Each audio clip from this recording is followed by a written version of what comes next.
பாசமிகு தம்பி மாண்புமிகு அமைச்சர் ராஜ்மோகன் அவர்களுக்கு வணக்கம். ஏன்னா அவர் எப்பாவது நம்ம அமைச்சர் கூட்டான தம்பின்னு கூப்பிடுங்க பாரு, உங்களை பார்க்க வரேன்னா உங்கள் ஆஃபீஸ்க்கு வரேன் பாரு, அந்த அளவுக்கு ஒரு எளிமையான ஒரு அன்பான நட்பான அமைச்சர் நமக்கு கிடைச்சிருக்காங்க.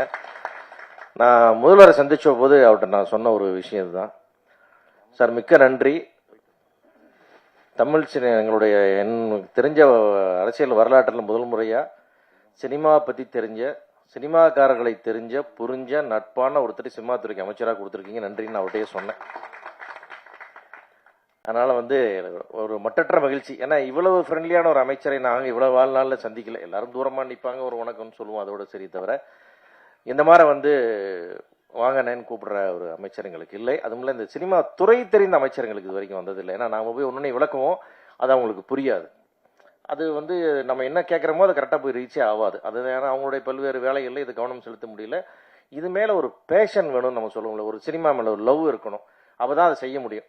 அப்படி சினிமா மேலே அளவற்ற காதல் கொண்ட ராஜ்மோகன் அவர்கள் நம்ம துறைக்கு கிடைச்சது நம்முடைய பெரிய அதிர்ஷ்டம். அது அதுக்காக மீண்டும் ஒரு முறை இங்கே முதல்வருக்கு நன்றி சொல்லிக்கிறோம். அதே மாதிரி நான் ராஜ்மோகன் சார் அவர்கள் இந்த இடத்துல நம்ம அவரை வச்சுக்கிட்டு இந்த சினிமா துறைக்கு என்ன நடந்திருக்குன்னு நம்ம சொல்லணும். ஒரு 15 நாள் முன்னாடி செக்ரட்டரியேட்டில் ஒரு மீட்டிங்காக கூப்பிட்டு, துறை சார்ந்த மீட்டிங் கூப்பிட்டுருந்தாங்க.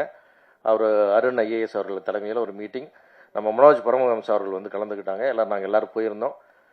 ரொம்ப அழகாக சொன்னார் அந்த ஐஏஎஸ் ஆஃபீஸர் நமக்கு, இனிமேல் ஆன்லைனில் நீங்கள் அப்ளை பண்ணால் எல்லா செக்ஷன் என்ஓசியோட பர்மிஷன் உங்கள் மெயிலுக்கு சேரும், உங்கள் வாட்ஸ்அப்புக்கு சேரும்.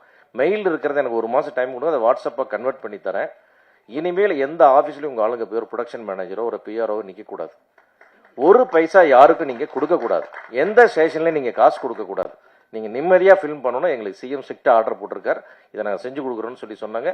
எனக்கு இதெல்லாம் கனவா நனவானே புரியல நம்மளுக்கு. ஏன்னா அப்படி அல்லால் போட்டிருக்கோம். ஒரு பர்மிஷனுக்கும் நம்ம படுற பிரச்சனைகள் கொஞ்சம் நெஞ்சம் கிடையாது. அதெல்லாம் தாண்டி நீங்களாம் எதுக்கு வரக்கூடாது, என் நம்பர் எடுத்துங்க, எல்லாரும் என்கிட்ட பேசுங்கன்றாரு ஒரு ஐஏஎஸ் ஆஃபீஸர். நம்ம எந்த ஐஏஎஸ் ஆஃபீஸர் இது வரைக்கும் ஃபோனில் பேசியிருக்கோம், நம்ம யாரை பார்த்து பேசியிருக்கோம், அதெல்லாம் இல்லவே இல்லை. அதனால நம்ம ஒரு பெரிய பொற்காலம் நமக்கு கிடைச்சிருக்கு. சரி, இதை முறையாக பயன்படுத்திக்கிறோம். அதுக்கு நம்முடைய தமிழ் சினிமா வரலாற்றில் இதுதான் இந்த காலம்தான் இது பொற்காலம். தமிழ் சினிமாவுக்கு என்ன வேணுமோ செஞ்சு கொடுக்குற அதை புரிஞ்ச ஒருத்தர் நம்மளோட இருக்கார். அதனால நம்முடைய கோரிக்கை என்பதெல்லாம் உரிமையாக கேட்குற மாதிரி நம்ம அவர்கிட்ட கேட்கலாம். அது என்னென்னலாம் பாசிபிள், மேக்ஸிமம் பாசிபிலிட்டிஸ் இருக்கோ எல்லாத்தையும் அவர் நமக்கு பண்ணி கொடுப்பார். இன்றைக்கு கூட ஒரு படப்பிடிப்பில் கலந்துக்கிட்டு தான் அங்கேருந்து நேரம் அங்கே வரேன். ஷூட்டிங் ஒரு பப்ளிக் பிளேஸில் நடக்குது. முன்னாடியெல்லாம் ஒரு போலீஸ் வண்டி வரும், அதுக்கு கொடுக்கணும்.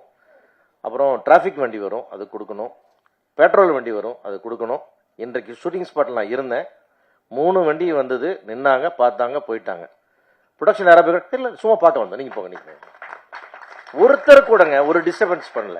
இந்த ஏரியாவுக்கு நான் வந்திருக்கேன், நான் தான் இந்த ஏரியாவுக்கு வஸ்தாது, நம்ம பேட்டையில் எடுக்கிறீங்க, நம்ம இதில் எடுக்கிறீங்க, அதெல்லாம் எதுவுமே இல்லை. இதெல்லாம் நடந்துகிட்டே இருக்கு. சர்ன்னு 2 வண்டி நிற்குது. அந்த ஏரியா எம்எல்ஏ, தமிழக வெற்றி கழகத்தினுடைய எம்எல்ஏ செந்தில்குமார் இறங்குறாரு. ஷூட்டிங் நம்ம ப்ரொடக்ஷன் மேனேஜரை கூப்பிட்டாரு. எங்கள் தொகுதியில் நீங்கள் படம் எடுக்கிறீங்க, ரொம்ப மகிழ்ச்சி, அடிக்கடி வரணும், எந்த தொந்தரவு வந்தாலும் என்னையா தம்பியை அசிஸ்டண்ட்டை கான்டாக்ட் பண்ண நம்பர் கொடுத்துட்டு யாருக்கு 5 பைசா பணம் கொடுத்துறாதீங்க, இது எங்கள் முதல்வருடைய உத்தரவுன்னு அவர் சொல்லிட்டு அவர் வண்டியை எடுத்து போயிட்டு இப்படி ஒரு எம்எல்ஏவா என்ன நடக்குது நம்ம ஊரில்? இப்படி எல்லாமே எங்களுக்கு பிரமிப்பாகவே நடந்து கொண்டிருக்கு. அடிக்கடி கிள்ளி பார்த்துக்க வேண்டியிருக்குது, கனவா நனவான. அந்த அளவுக்கு ஒரு அற்புதமான ஆட்சியை கொடுத்து கொண்டிருக்கிற நம்முடைய முதல்வரோட ஆட்சியில் இருக்கிற நம்முடைய ராஜ்மோகன் சாருக்கு மிக்க நன்றி.